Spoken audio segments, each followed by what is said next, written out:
I'm 66 years old now, and most nights the past hangs over me heavier than the blankets I pull across my failing bones. I never meant to carry a secret this long. I never meant to become the last living witness to something the world has insisted on calling a myth. But life has a strange way of binding you to the very things you fear. And the truth is, I've been afraid every single day for 41 years, afraid of what I saw, what I protected, and what it made me become. I suppose that's why I'm finally telling this. My hands shake as I speak, not from age, but from memory. Because once you hold something sacred in your arms, once you look into the eyes of something the world does not believe exists, you are never the same again. And that is where my story begins, in the autumn of 1984, deep in the cold lungs of the Pacific Northwest. Back then I was 25, young enough to believe the forest could be mapped, measured, and understood.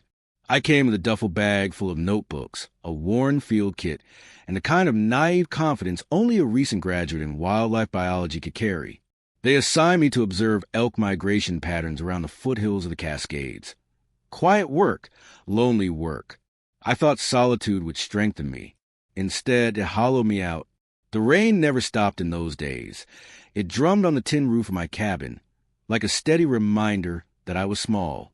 Pine needles clung to my boots, mud swallowed my footprints faster than I could make them, and the smell of wet cedar seeped into everything I owned. Still, something in me loved that wildness, that unbroken quiet. I didn't know then what else listened in that quiet, breathing behind a curtain of trees. It started with the tracks, impossibly large, too wide and too long to belong to any bear I'd ever studied. I found them one morning after a night of relentless rain, preserved in the soft earth beside a stream. 17 inches, maybe more, with a depth that told me whatever made them wade far beyond any known species in the region.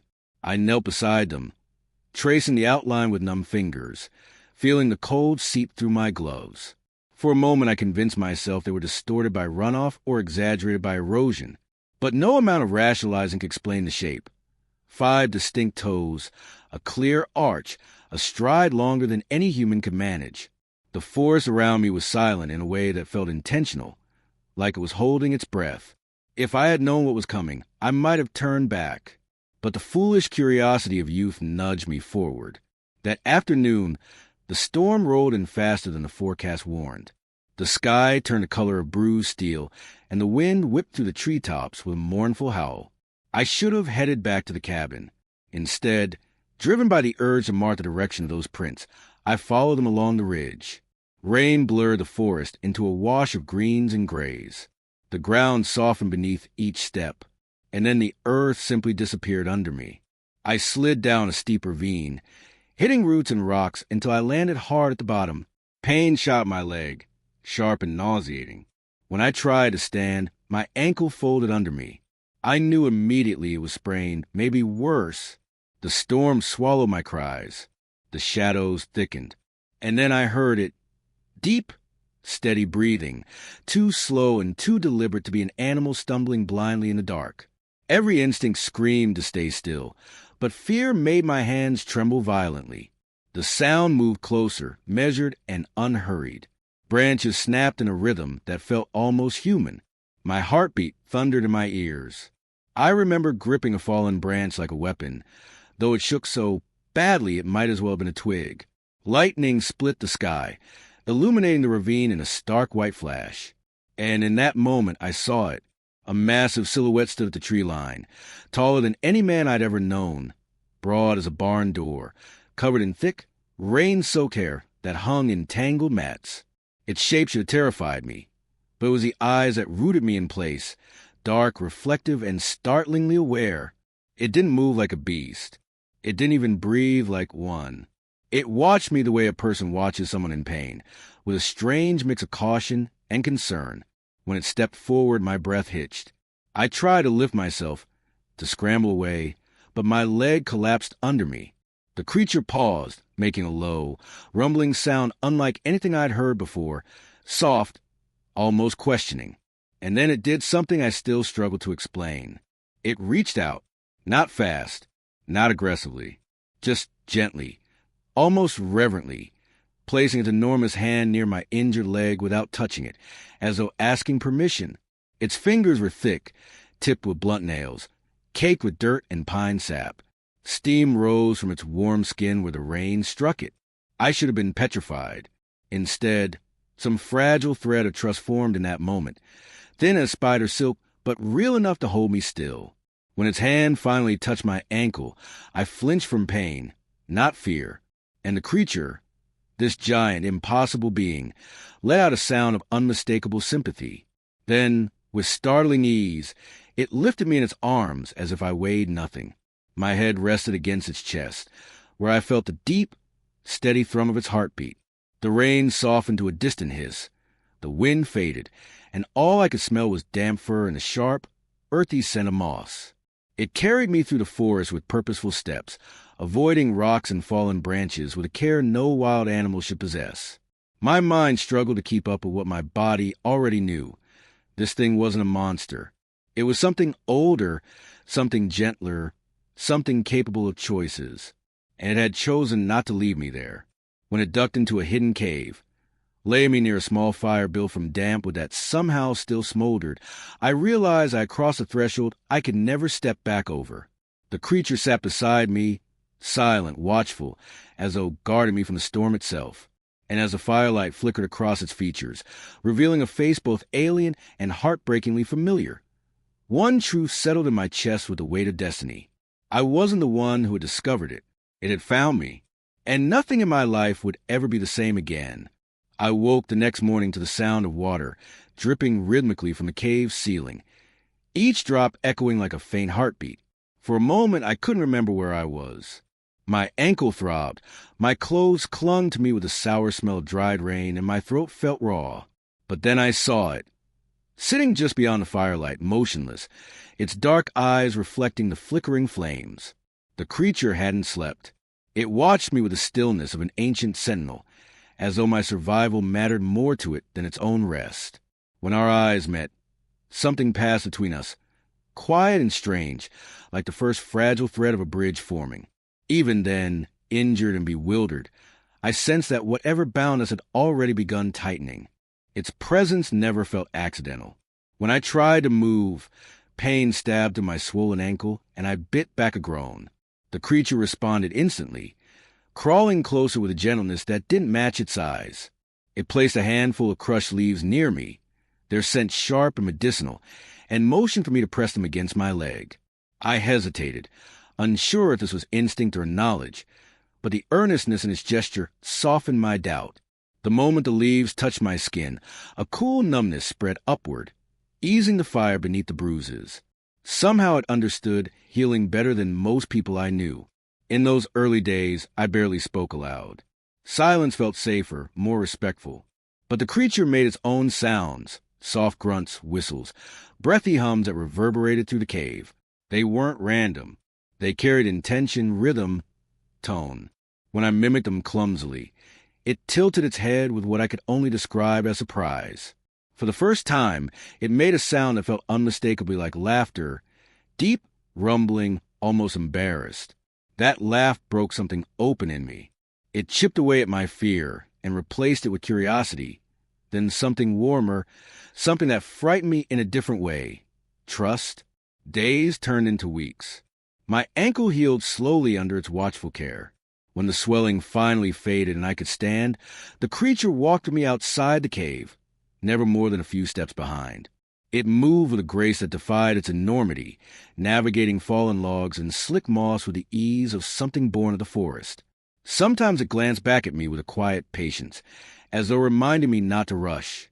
I learned to listen, to the rhythm of the stream, the creak of old cedars, the faint shift in its breathing when danger lurked nearby. It was teaching me how to belong to the forest, even if I didn't yet realize it. Communication came slowly, like learning the grammar of a forgotten world. When it pointed to berries and shook its head, I understood which ones were safe. When it tapped its chest and then touched mine, I sensed it was telling me we shared something, some fragile pact neither of us fully understood. I kept a small notebook hidden in my coat, scribbling observations each night by firelight. At first it watched cautiously, as if the act of writing unsettled it. But eventually it leaned closer, curious about the marks I etched on the page. I showed it how lines form shapes, how shapes form meaning. It studied them as though the symbols were alive. One evening, after a long day navigating the damp undergrowth, I felt its hand rest lightly on my shoulder, steadying me when I slipped. That simple touch nearly undid me.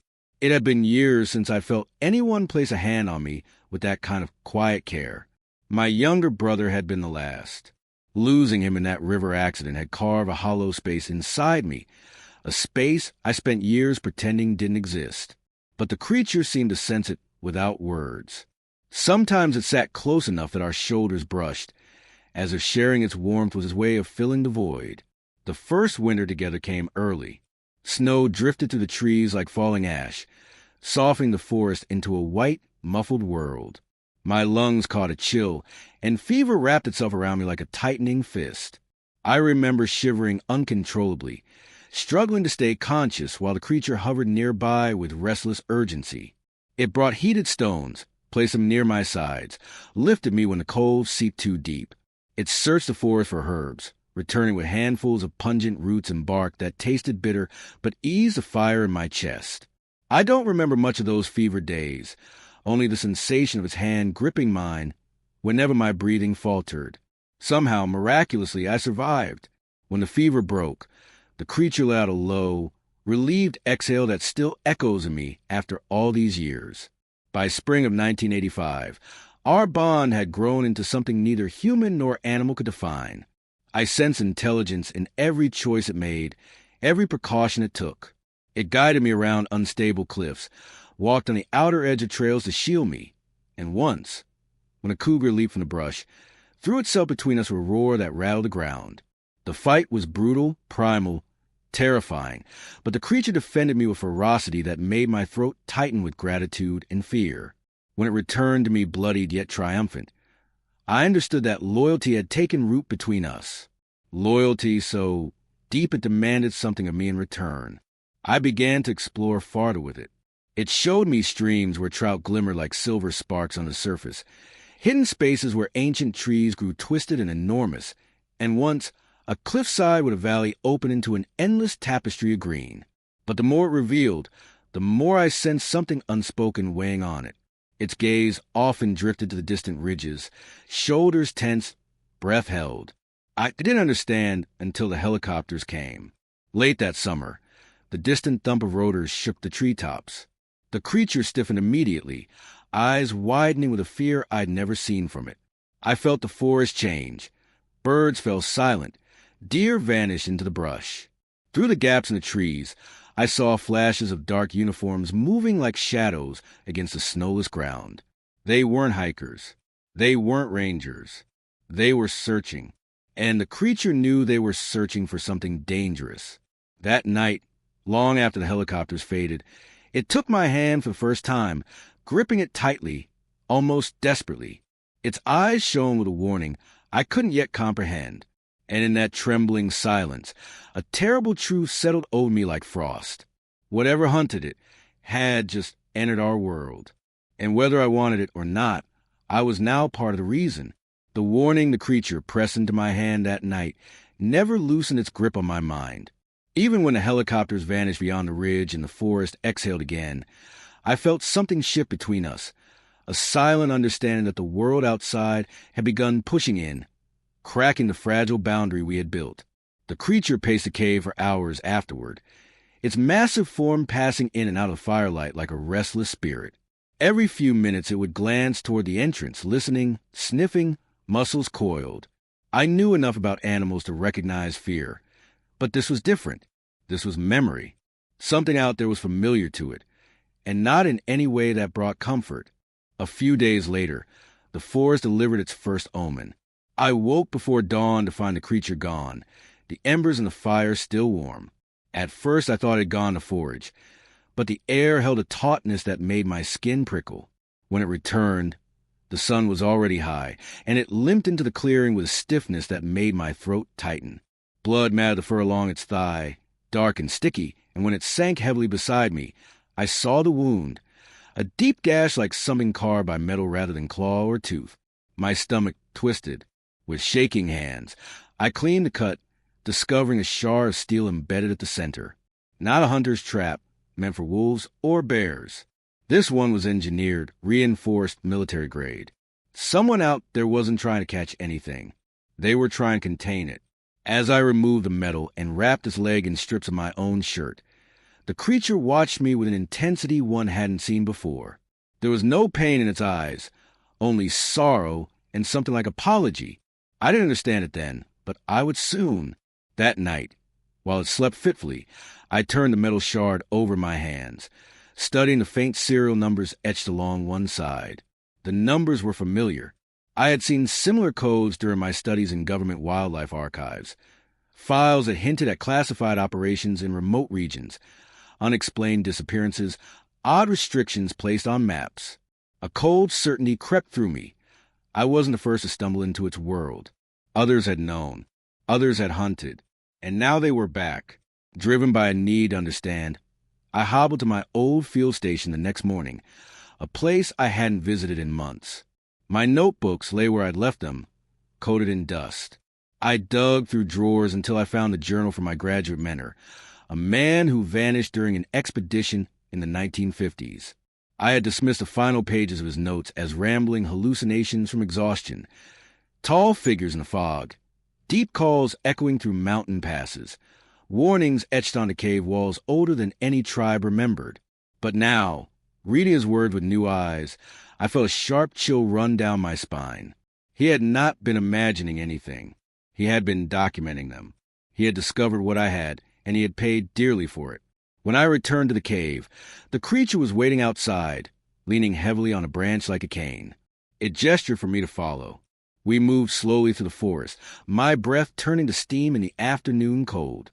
Its wound bled occasionally, leaving faint droplets along the moss. After nearly an hour, we reached a valley I had never seen before, a place carved by time and solitude, where the trees grew impossibly tall and thick. The air felt older there, heavier, as though I had crossed an invisible threshold. The creature led me behind a curtain of ferns and lifted a slab of stone with careful effort. Beneath it lay a hollow large enough for 2 men to crouch in. Inside, etched into the walls by hands larger than mine, were crude drawings. Families gathering around fires, figures hunting together, smaller shapes clinging to taller ones. A lineage, a memory preserved in stone. And at the center of the cave, curled together, lay 2 small skeletons, so fragile they seemed carved from ash. My breath caught in my throat. The creature touched the carvings with its hand, then pressed that same hand against its chest. I understood. This place was its history, its grief, its family's burial ground. And by bringing me here, it was showing me everything it had lost. But even grief wasn't safe for long. On our way back, we heard the distant crack of branches, heavy footsteps, too controlled to belong to animals.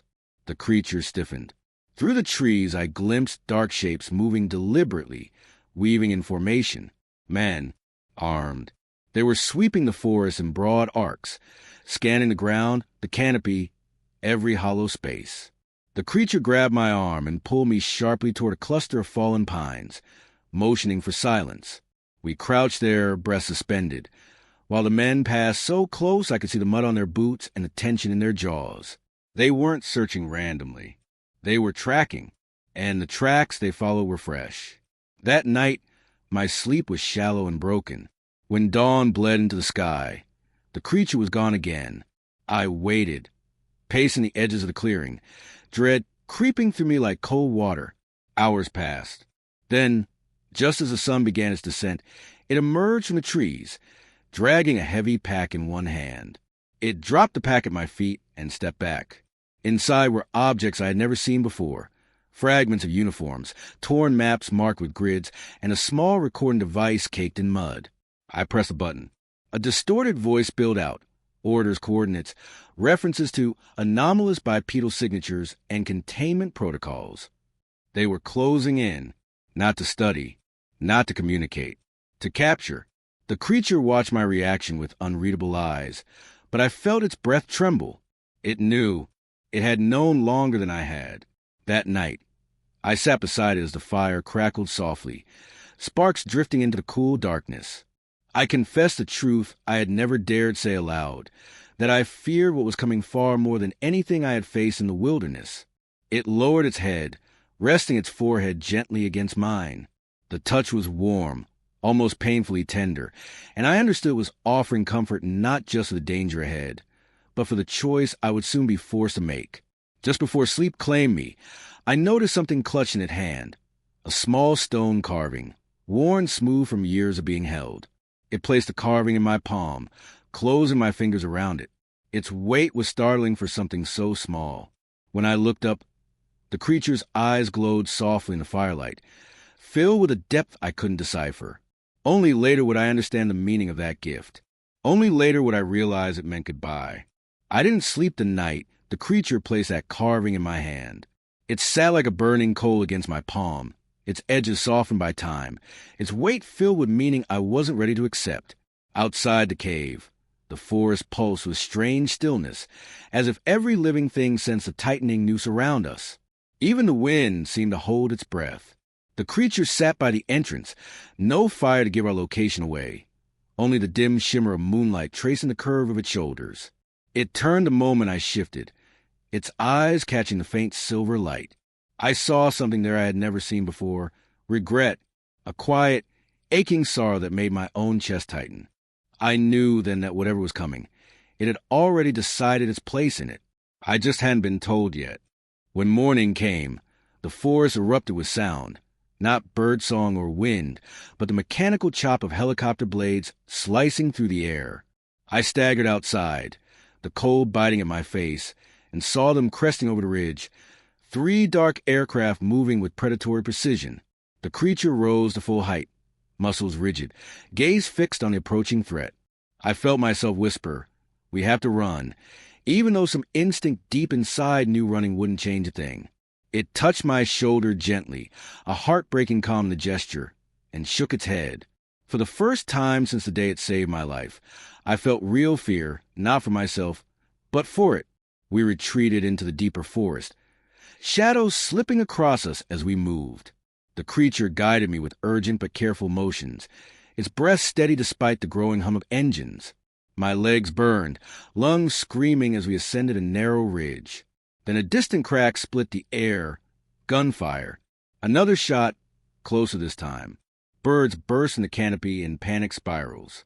The creature shoved me behind a fallen cedar just as a bullet tore into the trunk above my head, showering us with splinters. I pressed a hand to my mouth to keep from crying out. The creature didn't flinch. It only listened, judging the direction of the approaching footsteps, its body tense with protective determination. Then, in a moment too quick to process, it stepped out from behind the cedar, making itself visible enough to draw the attention away from me. I hissed its name, whatever name I had come to call in my mind, and tried to grab its arm, but it slipped from my grasp with a gentleness that felt like a farewell. It let out a low, rumbling call, not of aggression, not of fear, of warning. Men shouted in response. Their flashlights flickered through the trees, beams cutting across the misty undergrowth. The creature turned once toward me, its eyes filled with a depth of understanding I could never deserve. Then it moved, drawing the soldiers away with deliberate steps. I couldn't stay hidden. My legs carried me after them before my mind caught up. I stumbled through brush and fog, heart pounding, branches whipping against my face. I followed the sounds, shouts, heavy footsteps, the occasional sharp crack of a rifle. The forest blurred around me into streaks of green and gray. I tripped over roots, tore my palms on rocks, but still I ran. The creature was leading them away from me, away from its home, away from everything it had protected for years, and I was powerless to stop it. When I finally found them, the world narrowed into a single terrible scene. The creature stood in the center of a clearing, towering, breathing hard, its wound reopened and bleeding to the thick fur of its thigh. Soldiers circled it, weapons raised. It didn't charge. It didn't roar. It simply stood between them and whatever trail I had left behind. One of the soldiers barked an order I couldn't hear over the ringing in my ears. Another lifted his rifle higher. My voice tore from my throat, but the wind devoured it. The creature glanced at me. Just one flicker of recognition. enough to shatter me completely. The first shot landed with a sickening thud. The creature staggered but didn't fall. The second drove it to one knee. I ran forward, shouting until my voice cracked, waving my arms like a madman. The soldiers hesitated, startled by my sudden appearance, but the damage had been done. The creature swayed, trying to regain its footing, its breath rasping in the cold air. I reached it just as its strength gave out. It collapsed against me with a weight that knocked me to ground, yet all I felt was the warmth of its body seeping through my clothes. I screamed at the soldiers, cursed them, begged them to stop, but they only stood motionless, uncertain now, guns trembling in their hands. The creature lifted its head, eyes dimming but still focused on me with agonizing clarity. It pressed its forehead against mine. Just as it had the night, it offered comfort in the firelight. Its breath was shallow, ragged. I felt its hand close weakly around my wrist, guiding my fingers to the small carving it had given me. It wanted me to understand something it hadn't been able to show me in words. In that moment, a clarity washed over me with overwhelming force. The carving wasn't a keepsake. It was a legacy, a reminder of what it had lost and what it hoped might survive. Its body trembled once, twice, then its grip loosened. A sound escaped it, soft, almost grateful, and its chest fell still against mine. I don't know how long I stayed there, cradling it, rain beginning to fall in cold, relentless droplets. The soldiers lowered their weapons slowly, as if realizing too late the enormity of what they had taken. One man approached me, muttering something about protocols, about containment, about secrecy. I didn't hear him. My world had narrowed to the silence where the creature's breathing used to be. When they dragged me away, I clung to the carving until my fingers went numb. They burned the clearing. They burned the tracks. They burned the history written in that forest. And they told me that if I spoke, no one would ever find me again. For decades I obeyed. Out of fear, out of grief, out of a promise I didn't fully understand. But now, at the end of my life, as the days shorten and my breath grows thin, I feel that promise stirring again, not a vow of silence, a vow of truth. And tonight, after 41 years, I am finally breaking it. Which city are you watching our video from? Please leave a comment. Please subscribe to the channel as well. Thank you,